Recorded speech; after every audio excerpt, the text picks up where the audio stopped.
because eventually there will come a point where you'll be confronted with somebody that you need to defend yourself against. Now, in this context, it's going to be a corrupt official, I suspect, isn't it? It may be a policeman telling you, you can't protest here, or it may be a court official telling you fibs, or it may be a lawyer telling you something that's not correct. This is how adrenaline rush works. Now, the first thing to bear in mind is we're all descended from a long line of cavemen, aren't we? Yeah, some closer than others. They're only 60% of the Neanderthals. Yeah. We're all descended from a long time of cavemen, and they were the cavemen that got away from the saber-toothed tiger, aren't they? The slow ones got eaten. They're no longer in the gene pool. So we've got good antecedents. We're all descended from a long line of cavemen. So some experiments were done. It's only recently, it's 20 years ago. All servicemen have known this, but scientists actually got on the case about 20 years ago. And a British professor frightened a bunch of students. Well, it's good for them, obviously. And the way he did it was put them in a chair, attached to electrodes, and then frighten them with violent videos. And what he found is the adrenaline response works like this. Hostile human faces and hostile human voices kick off the adrenaline response better than anything else, better than loud noises, better than fire. And that's for evolutionary reasons. We're descended from a long line of cavemen, aren't we? And the caveman is the top predator, because you don't get saber-toothed tigers with clubs. Okay, so we can spot about 100 paces. So hostile human faces, hostile human voices kick off the adrenaline response. The signal goes in through the eyes and ears, and it goes to the amygdala, the primitive part of the brain, and it shoots down nerve fibres to the adrenal glands. And they're little sacs, and they contract, and they release two hormones. Now, a hormone is a chemical catalyst. And the first is a painkiller, in actual fact. And that gives you a feeling of euphoria and masks pain. Because if we stopped fighting when it hurt, we'd lose, wouldn't we? Mm-hmm. So there's a painkiller. Police and the soldiers at all, after a fight, after a scrap, you check each other for injuries, because you may not notice the knife sticking out your back in extreme cases. So the first one is a painkiller. And the second one is a hormone, one of its names is adrenaline, and that's a biological catalyst, and it burns off blood sugar in your muscles more rapidly.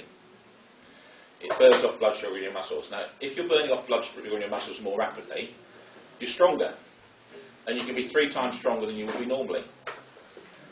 It's chemistry, not magic, so it only lasts about 30 seconds. So you basically have a charge of energy, and it explains how people chased by large animals can jump over big gates. There are documented cases of a famous one. A car rolled backwards, its handbrake broke, and ran over a child, and Granny came along and picked the corner up and got the child out. It was a mini, and that sort of thing. So we've all got that capability. The limitation is it only lasts about 30 seconds. And the lesson from that is, if you're going to defend yourself, don't wait. You can't say, I'll sort you out in a minute, because you haven't got a minute. Okay. So that's the effect of this hormone adrenaline. Now, the first site that it reaches in the body that's got muscles is the intestines. And that explains why people's stomachs turn over when they have a shock. You have that feeling? Yeah. The next site is the bottom. So that's why people can poo their pants, because the rectum contracts. Then it rises up the chest and the heart goes. And that's good, because the heart is circulating oxygenated blood. And of course, it's chemistry, not magic. You want oxygenated blood. Some people, when they're confronted with danger, the 3 options: fight, flight, or freeze. Now, freeze is the least good, really, isn't it? Mm-hmm. Okay, and freeze means, generally speaking, not breathing. So you don't. If you can avoid that, that's best.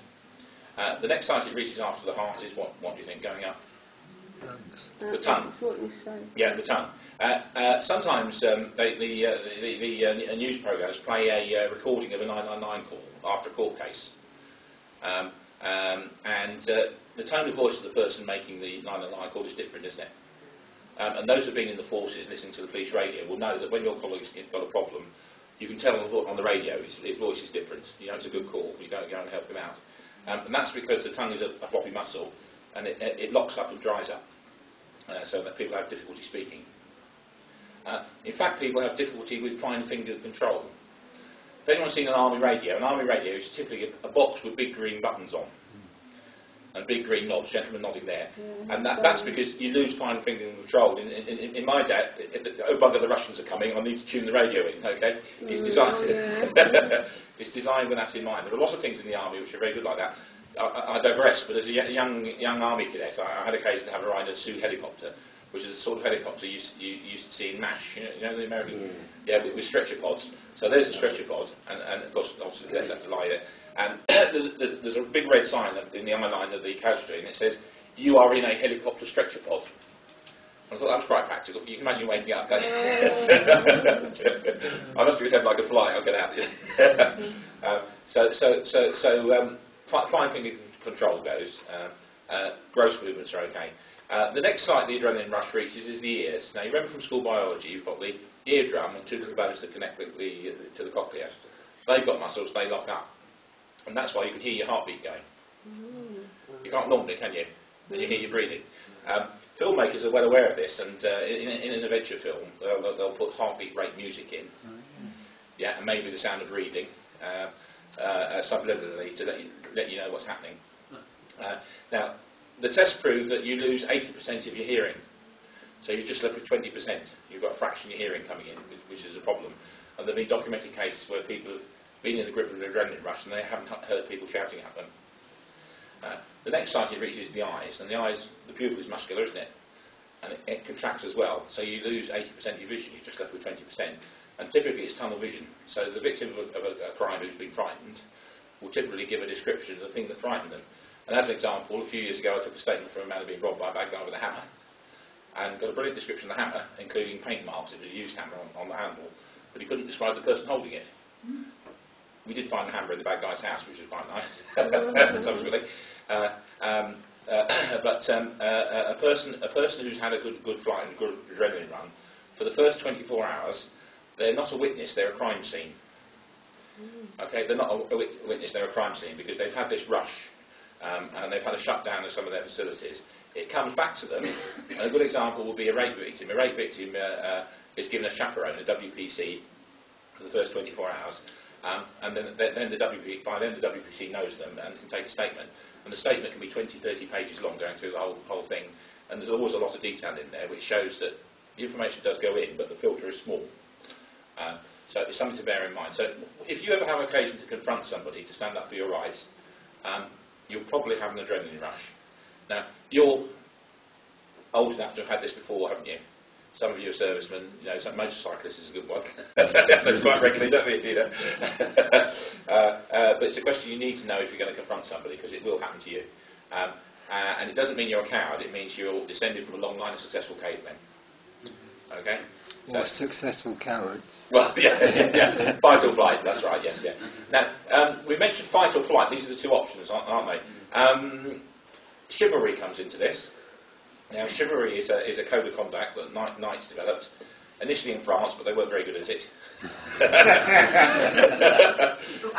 so your classic English knight took it up.